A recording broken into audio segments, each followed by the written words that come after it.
প্রিয় দর্শক, সাজ্জাদ কাদিরের সালাম নেবেন। আসসালামু আলাইকুম। একই সাথে প্রীতি এবং শুভেচ্ছা। এই মুহূর্তে আপনাদের সামনে কথা বলতে এসেছি পররাষ্ট্র উপদেষ্টা মোহাম্মদ তৌহিদ হোসেনকে আউট এবং পররাষ্ট্রের জায়গায় ইন করলেন কি খলিলুর রহমান, এই প্রসঙ্গ নিয়ে আপনাদের সামনে কথা বলবো। আমরা বেশ কিছুদিন যাবত মোটা দাগে বিষয়টি চোখে পড়ছে যে প্রধান উপদেষ্টা ডক্টর মোহাম্মদ ইউনূস অতি সম্প্রতি গত 9 থেকে 13 জুন যুক্তরাজ্য সফর করেছেন। এই যুক্তরাজ্য সফর দলে তার প্রায় 40 জন সদস্য নিয়ে এই সফরটি অনুষ্ঠিত হয়েছে। এখানে যেহেতু এটি পরদেশ বা কূটনৈতিক একটি সফর এবং বাংলাদেশ সরকারের তরফ থেকে বলা হয়েছিল যে এটি হচ্ছে দ্বিপাক্ষিক সফর, কিন্তু আসলে এটি কোনো দ্বিপাক্ষিক সফর ছিল না। এবং এখানে আমরা পররাষ্ট্র উপদেষ্টা মোহাম্মদ তৌহিদ হোসেনকে দেখিনি সফরে। এমনকি পররাষ্ট্র সচিব একজন, পররাষ্ট্র মন্ত্রণালয়টার দিকে যদি আপনি তাকান, পররাষ্ট্র মন্ত্রণালয়টা এমন গুরুত্বহীন হয়ে গেছে যে এখানে এই মুহূর্তে পররাষ্ট্র উপদেষ্টা এক প্রকার অনুপস্থিত, সকল কাজেই অনুপস্থিত দেখা যাচ্ছে যুক্তরাজ্য সফর থেকে। আরেকটি বিষয় যে এখানে পররাষ্ট্র সচিবও নেই। একজন দায়িত্ব ভারপ্রাপ্ত পররাষ্ট্র সচিব হিসেবে একজনকে দায়িত্ব দেওয়া হয়েছে, রুহুল আলম সিদ্দিক। ইতিমধ্যে কূটনৈতিকভাবে খুব গুরুতর ঘটনা ঘটে যাচ্ছে বিদেশে, যেমন এই যে ইরান ইসরায়েল যুদ্ধ লাগবার ফলে স্বাভাবিকভাবে সেখানে বাংলাদেশের নাগরিকরা থাকতে পারে বা আছে। আমি আজকের দিনের আরেকটি ভিডিওতেও বলেছি যে ইরানে খুব বেশি বাংলাদেশের মানুষ না থাকলেও সেখানে 2000-এর মতো মানুষ বসবাস করে, তাদেরকে দেশে ফিরিয়ে আনতে হবে। এই ফিরিয়ে আনার ব্যাপারে আজ পর্যন্ত খুব জোরালো কোনো ধরনের পদক্ষেপ দেখা যায়নি। শুধুমাত্র বলা হয়েছে যে তাদেরকে দেশে ফিরিয়ে আনা হবে, এবং দেশে ফিরিয়ে আনা হবে কোন পথে? পাকিস্তান হয়ে। পাকিস্তান ইরান সীমান্ত বন্ধ, সেই সীমান্ত দিয়ে আমি জানি না বাংলাদেশ কিভাবে পাকিস্তান হয়ে ফিরিয়ে আনবে। সড়ক পথে পাকিস্তানে আনবে, পাকিস্তান থেকে তারপরে বিমান পথে। অথচ দেখুন ভারতের 10,000 মানুষ ইরানে বসবাস করে, তাদের কিন্তু ইতিমধ্যে দেশে ফিরিয়ে আনা শুরু হয়ে গেছে। আজকে কমপক্ষে গতকালকে রাতে বা আজকে ভোরে কমপক্ষে 110 জন শিক্ষার্থীর একটি দল ভারতের নয়াদিল্লিতে পৌঁছে গেছে, কিন্তু বাংলাদেশের মানুষগুলো কিভাবে ফিরবে সে ধরনের কোনো স্টেপ নেই। ভারপ্রাপ্ত পররাষ্ট্র সচিব রুহুল আলম সিদ্দিক সংবাদ ব্রিফিংয়ে বলেছিলেন যে আমরা তাদের ফিরিয়ে আনবার ব্যবস্থা করছি। এখনো পর্যন্ত কোনো কার্যত কোনো অবস্থা আমরা দেখতে পাইনি। তো এই যুক্তরাজ্য সফর কিংবা ইরান থেকে বাংলাদেশিদের ফিরিয়ে আনা কোনো কাজে কোনো কথায় আমরা পররাষ্ট্র উপদেষ্টা মোহাম্মদ তৌহিদ হোসেনকে খুঁজে পাইনি, কিন্তু খুঁজে পেয়েছি কাকে? যেটি পররাষ্ট্র দায়িত্ব বা কূটনৈতিক দায়িত্ব পালন করবার কথা, সেখানে আমরা পেয়েছি জাতীয় নিরাপত্তা উপদেষ্টা নামে একটি নতুন পদ সৃষ্টি করা হয়েছে এবং তাতে দায়িত্ব দেওয়া হয়েছে ডক্টর খলিলুর রহমানকে। এখন কি তাহলে খলিলুর রহমান নিরাপত্তা, কূটনীতি সবকিছু সামলাচ্ছেন? অবস্থাটা কিন্তু তেমনই। এরই মধ্যে যুক্তরাজ্য থেকে সফর করে 14 জুন যুক্তরাজ্য সফর থেকে ফিরে এসে 16 জুন জাতীয় নিরাপত্তা উপদেষ্টা খলিলুর রহমান মার্কিন যুক্তরাষ্ট্র সফরে গেছেন।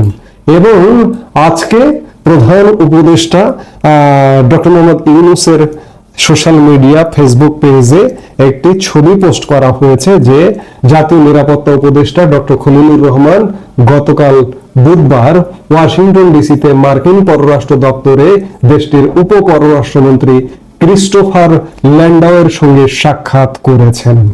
এ সময় তারা রোহিঙ্গা সংকট, বাংলাদেশ ও যুক্তরাষ্ট্রের মধ্যে চলমান শুল্ক আলোচনা, দক্ষিণ এশিয়ার সাম্প্রতিক পরিস্থিতি এবং বাংলাদেশের গণতান্ত্রিক রূপান্তর নিয়ে আলোচনা করেন। উপপররাষ্ট্রমন্ত্রী বাংলাদেশের এক গুরুত্বপূর্ণ সময়ে প্রধান উপদেষ্টা অধ্যাপক মোহাম্মদ ইউনূসের নেতৃত্বের প্রশংসা করেন।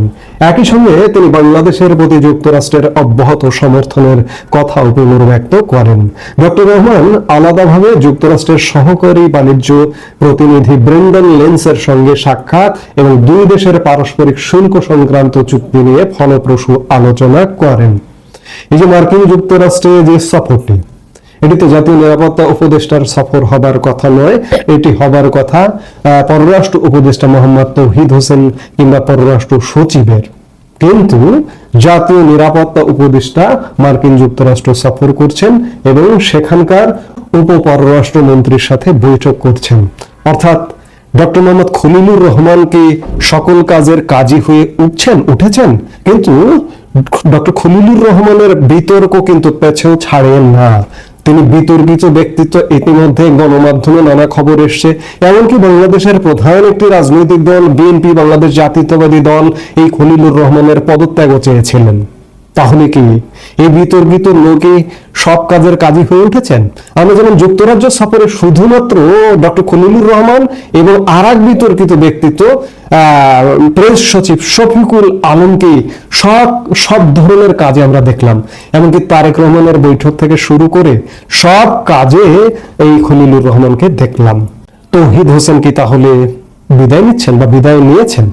উপদেষ্টা পরিষদের অবস্থা কিন্তু এখন খানিকটা এমন, অনেক উপদেষ্টার মনেই একটা প্রশ্ন, একটা সংশয় যে ডক্টর মোহাম্মদ ইউনূস সরকারের সাথে কন্টিনিউ করবেন কিনা, কিংবা ডক্টর মোহাম্মদ ইউনূসও যাকে পথের কাঁটা মনে করছেন তাকে সরিয়ে দেবার পায়তারা করছেন, এমন নানা রকম ঘটনা ঘটছে।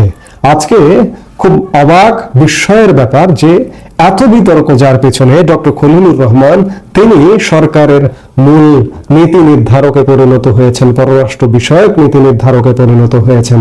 তার দায়িত্ব জাতীয় নিরাপত্তা, যদিও তার জাতীয় নিরাপত্তা নিয়ে তার কোনো ধরনের একাডেমিক ব্যাকগ্রাউন্ড নেই, ক্যারিয়ারে জাতীয় নিরাপত্তা সংক্রান্ত ব্যাকগ্রাউন্ড নেই, অথচ তিনি জাতীয় নিরাপত্তা উপদেষ্টা। কিন্তু অন্যদিকে তার পররাষ্ট্র বা ফরেন অ্যাফেয়ার্স বিষয়ে তার অভিজ্ঞতা আছে। কিন্তু তারপরে পররাষ্ট্র উপদেষ্টা তৌহিদ হোসেন অনুপস্থিত কেন? সরকারের পক্ষ থেকে বিষয়গুলো পরিষ্কার করা উচিত এবং বিতর্কিত ব্যক্তিকে দিয়ে সবকিছু হ্যান্ডেল করা হচ্ছে কেন?